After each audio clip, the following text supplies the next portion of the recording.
Hi there. Welcome back to the woods. Thanks for joining us for the weekly Word Outdoor Adventures this week.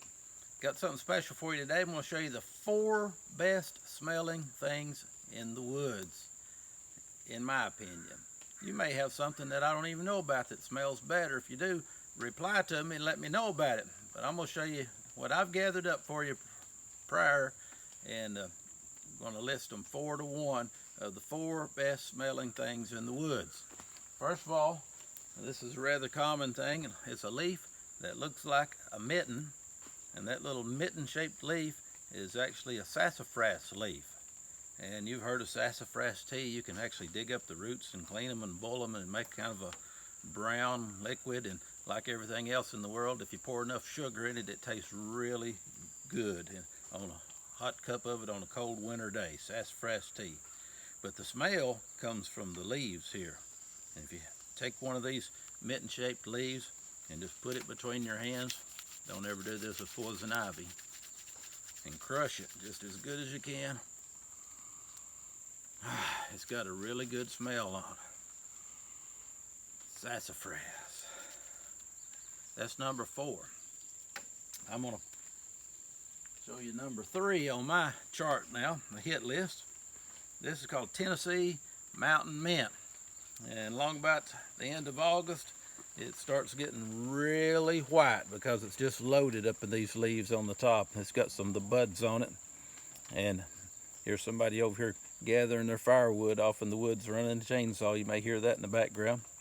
But if you take this Tennessee Mountain Mint, it's just a little shrub bush that grows along the trails.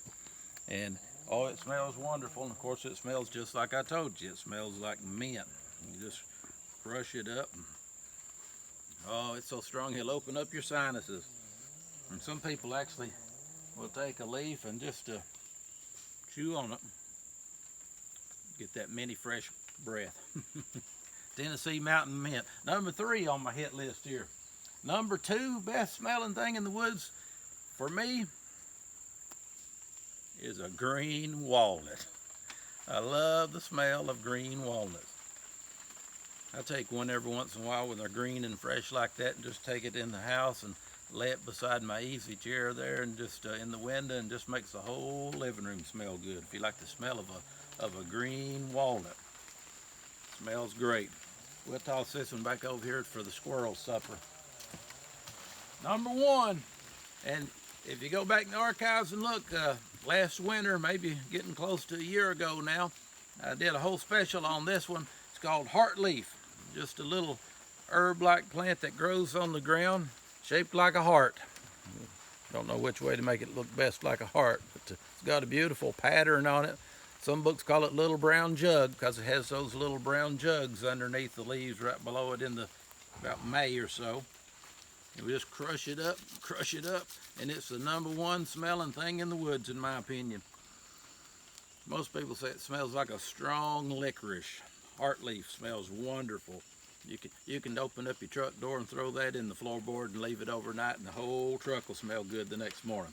It's the 4 best smelling things in the woods, and I actually got that idea from a friend of mine whose daughter, she liked to hike, and she got struck by lightning, and it made her blind. But then that became really special to her, that she could still experience nature with some of those wonderful smells out there.